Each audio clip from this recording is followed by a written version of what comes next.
عمرك شفت قمر لونه احمر؟ المنظر اللي بيخليك تحس انك في فيلم رعب ده اسمه القمر الدموي. ومعلومة جديدة تعال اقولها لك. يلا بينا. القمر الدموي بيحصل وقت الخسوف الكلي، يعني الارض بتقف بين الشمس والقمر بس النور مش بيختفي، بس بينعكس على القمر بلون احمر مخيف بسبب الغلاف الجوي للارض.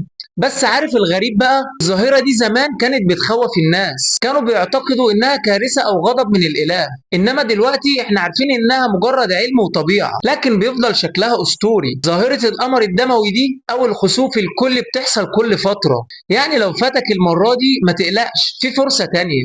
بس لو حصل لازم تشوفه، لان ده مشهد مش بيتكرر كل يوم. تفتكر لو القمر بيفضل احمر طول الوقت حياتنا كانت هتبقى عاملة ازاي؟ اكتب لي رأيك في الكومنتات.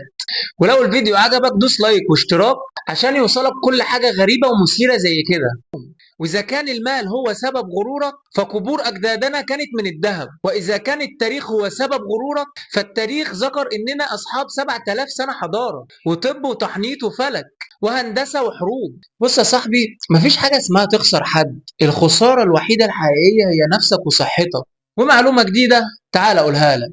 يلا بينا. الفلوس بتتجمع من جديد، والحاجات اللي بتضيع بتتعوض. حتى الناس اللي بيمشوا من حياتك ربنا بيعوضك بغيرهم، لكن نفسك لو ضيعتها مش هتتعوض، وصحتك لو راحت هتتذلل الكل. طب ليه تزعل على حاجة مش بتاعتك من الأساس؟ وليه تزعل على حاجة ما كانتش ليك؟ طب ليه تزعل أصلا؟ اتعلم تعيش مع اللي مشي كأنه ما جاش، وتعيش مع الجديد أكنه موجود من زمان. ما تديش لحاجة أكبر من حجمها، وما تنبهرش بالبدايات، لأن النهاية هي اللي بتكشف كل حاجة. اهتم بنفسك لان دي الحاجه الوحيده اللي مش هتتعوض. وده كان محتوانا النهارده، ولو استفدت حاجه من الحلقه دي دوس لايك وفولو عشان تقدر تشوفني تاني.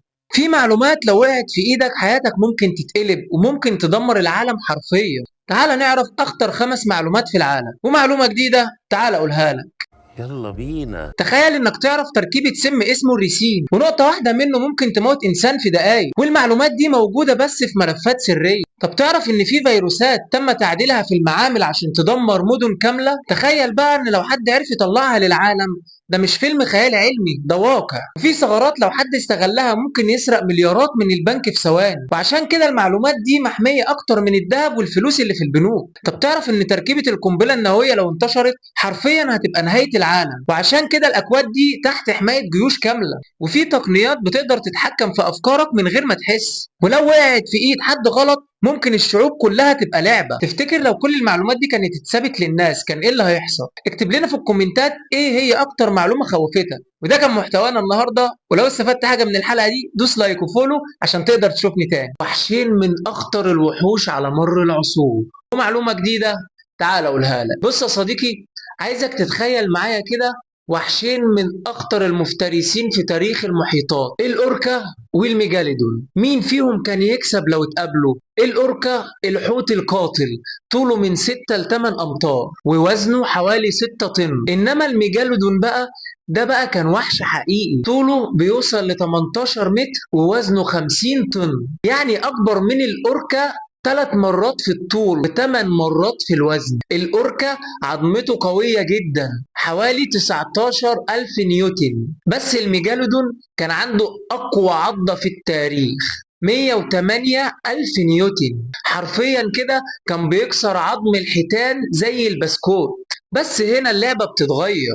الأوركا أذكى مفترس بحري، بيصطاد في فرق منظمة زي فرق الكورة كده، بيخططوا وبيهاجموا سوا. الميجالودون كان وحش ضخم بس بيصطاد لوحده، بيعتمد على القوة والحجم، وزي دايما معلمنا التاريخ ان الكترة بتغلب الشجاعة. والاوركا سريعة جدا، سرعتها بتوصل ل 56 كيلومتر في الساعة، انما الميجالودون بقى ضخم، 18 متر في الساعة بالكتير. لو واحد ضد واحد الميجالودون كان هيفترس الاوركا بسهولة جدا، لكن لو الاوركا في قطيع اللعبة هتتقلب وهينفذوا عليه خطة محكمة. بس مش عايزك تنسى ان الميجالودون انقرض من 3.6 مليون سنة، والاوركا لسه لحد النهاردة ملك المحيطات بلا منازع. عايزك بقى تكتب لنا في الكومنتات لو لسه موجودين او الاتنين اتقابلوا، مين من وجهة نظرك اللي ممكن يفترس التاني. وده كان محتوانا النهاردة، ولو استفدت حاجة من الحلقة دي دوس لايك وفولو عشان تقدر تشوفني تاني.